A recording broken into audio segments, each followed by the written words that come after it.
Razor, we're looking forward to this, and I got to get it right out the way because there's been a lot of like snickers and jokes about the Bruins being in Vegas early. And what do you think they've done the last couple days? Is this team bonding? Has there been a lot of drinking? Should I take the other teams? Like, what's going on out in Vegas right now? No. This is a team bonding. The professional athlete nowadays is much different than I suppose the mythology of the ones 20 to 25 years ago. They go out and take care of themselves. I'm sure they found a little bit of fun Monday night when they got in, but the last couple of days have been about team bonding, getting away. This is with the compressed schedule. There's just literally no time to spend as a team, and to grab a couple of days here in October, I think it's important. The team element, the getting to know guys, it really doesn't happen at home, and the road is the only time to do it. And it just happened to be that they had to go to Vegas to do it, but certainly no. I'm positive they were all in bed early last night, and they're all ready to go today.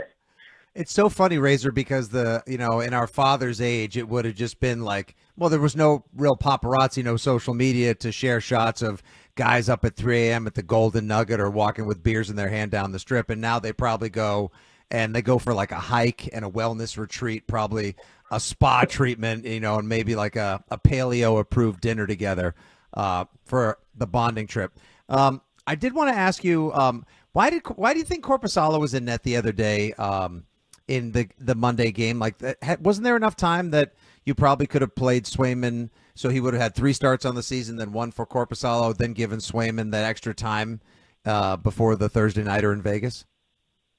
Well, you probably could have technically, but that you're looking at a back-to-back this weekend where Korpisalo is going to play again, and if you don't play him over the weekend, then he goes 10 days without rest right out of the gates in the start of the season after playing really, really well and winning against Chicago. So, Again, this goes more to the schedule, the balance, and needing both guys. Most second goalies have played 2 games thus far in the season. Even though it's 4 or 5 games in for a lot of teams, they're getting everybody in the mix right away. And the way to do that was play Korpisalo in the afternoon game, gave you a chance to win despite playing really badly in the first 25 minutes of the game, made some saves at the end to keep it close. But you're going to see, again, it just can't be a 60-game start for either goaltender with the condensed schedule this season. Razor, nice start to the season. 3 wins in the first 4 games, 3 to open the year. But how important, I think they're second in points right now if you look across the NHL in standings, very, very early, obviously. But how important are these games between tonight and Sunday? How much are we going to find out about maybe just how surprisingly good the Bruins are, or is there the chance that this is sort of a reality check?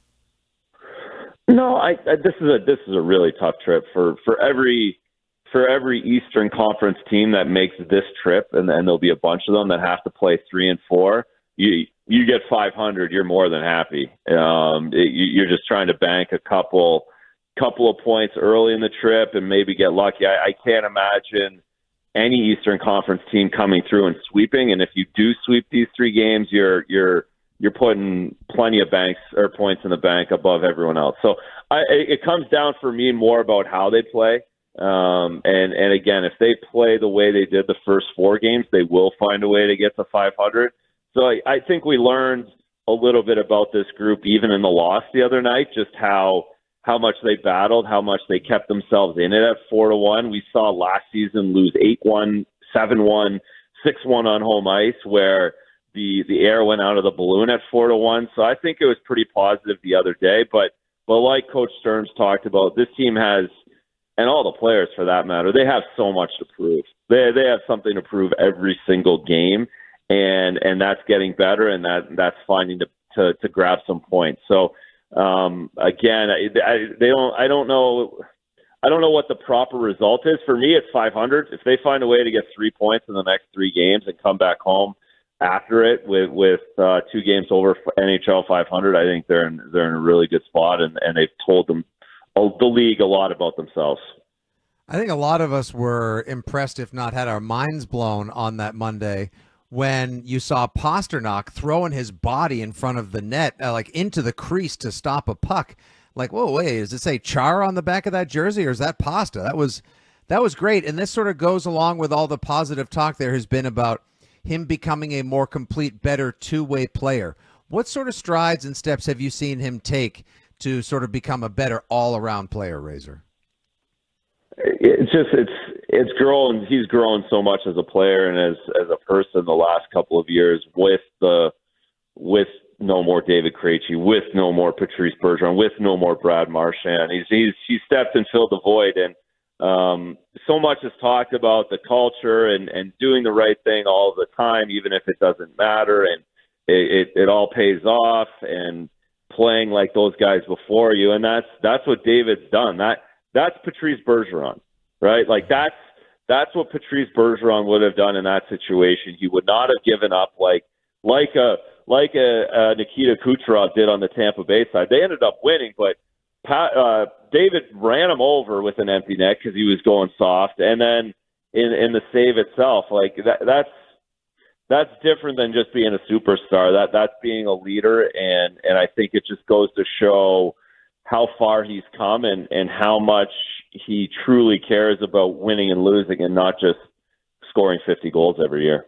NESN analyst and Morning Brew co-host Andrew Razor Raycroft here with us on WEEI Afternoons. So let's take it a step further. When you were in studio last week, you said they'll have a captain. It comes from this trio. It feels like there's been a lot of positives on the ice for Pasta. Feels like there's been a lot of positive things written about him. Ted and I noticed Jim McBride had a real positive story, best two-way player, and then Fluto was writing he's one of their biggest hitters, and people are going to realize that. Are we paving the runway here for Pasta to become captain soon? I don't think there's when you like soon. I don't see them making a decision on this in season at this point. I think they've picked their three assistants. They're going to roll with their three assistants and see where the dust settles at the end of the season. I think why we're hearing more and you're seeing the beat writers write articles not just about David scoring is just because it's been so impressive, and we all huddle around him and look for his words every night, and he continues to impress in that way and say the right things and have the right effort on the ice. And I think just those articles you mentioned are just more about what we saw in the last couple of minutes of the game the other night and how much effort he's putting into getting this team to win and willing this team to win. And I think it's just being appreciated by everyone that's watching real carefully. Something the team really did not get last season at all, Razor, as they obviously look to turn the corner and improve dramatically, is contributions from both Lindholms. I know the hamper is a little bit dinged up right now. How much do positive contributions from both of them on the offensive and defensive side mean for this team and its future this season? No, it's huge. And I think we're seeing that with Elias Lindholm and him being healthy this season, not having back issues, feeling comfortable in Boston, what he means and why the Bruins signed him to their three levels of the game, let's say, that whether and that I use special teams in shorthanded power play and that 5-on-5 time. He affects the game in all those ways when he's on. He's got his power play goals. He's winning faceoffs at a 70% rate. A lot of those coming on the PK, which is why the Bruins PK has been perfect. He can control the game from the center of the ice. He's a typical top centerman in the National Hockey League. And if he gets points on top of that, then the Bruins have something. And again, that's why he was signed to have this kind of a start and continue to do it and find that chemistry with David and Morgan Geekie and keep the power play in a respectable position that allows them to win games. So Elias Lindholm's huge. Hampus Lindholm's probably just as big, if not bigger. He just needs to get back on the ice, and hopefully we see that tonight. But there's a direct correlation to how the back end plays when Elias Lindholm's in the lineup. It's just more solid and more offensive as well. Razor, after we talked to you last week, I watched that Blackhawks game, and I believe, upset for me, I watched it wire to wire and didn't watch any football on a Thursday night, telling you how invested I am early in this Bruins team. But I thought it was a really fun game. Korpisalo was awesome early in overtime to give you the opportunity to steal that game. But I also fell in love with, I think, a guy who's becoming quickly my favorite player, and that's Nikita Zadorov. He had a huge hit on the boards. I thought he nearly killed a man. And then he was mucking it up in front of the net. He kind of started a fight when he pushed a Blackhawk into the back of a Bruin, and all hell broke loose. I think he has twice as many hits as anyone else basically on the team. Like, how important is he to this Marco Sturm, new school, old school Bruins mentality? Well, he's very important in his, and you talked about his physicality.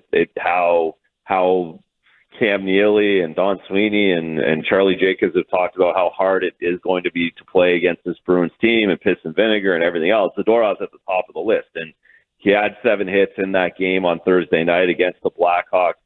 I think two things. One, I just mentioned Lindholm and just being here and being comfortable. I think Zadorov went through that phase early in the season last year where he was taking a lot of tripping penalties, a lot of hooking penalties.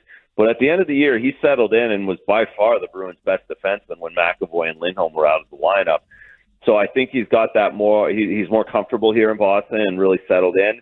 And I think the way Marco Sturm plays the game, we're slowing down the neutral zone and making teams dump the puck in rather than having a head of steam at a guy like Nikita Zadorov really benefits him.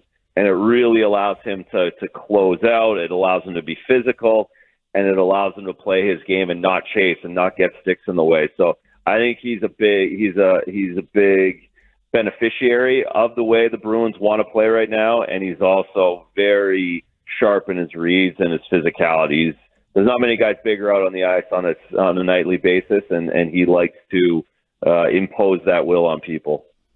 And last one from us. Obviously, it's a huge road trip, a Thursday and a Saturday and a Sunday.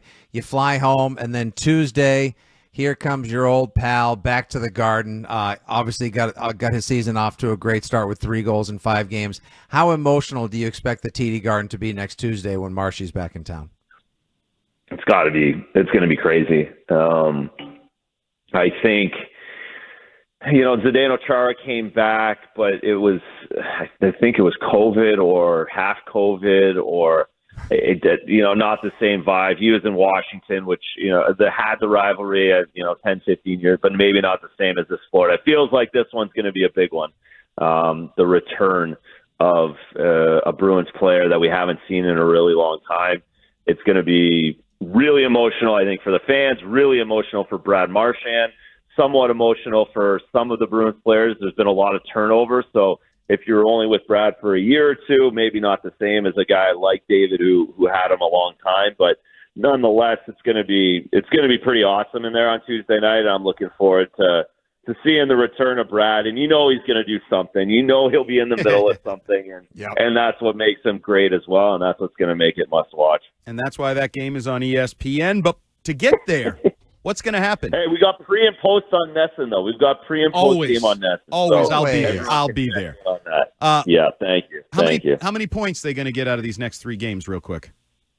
I like 3. I won't be greedy with 4. I think they find a way to get a point tonight, and then they'll split over the weekend.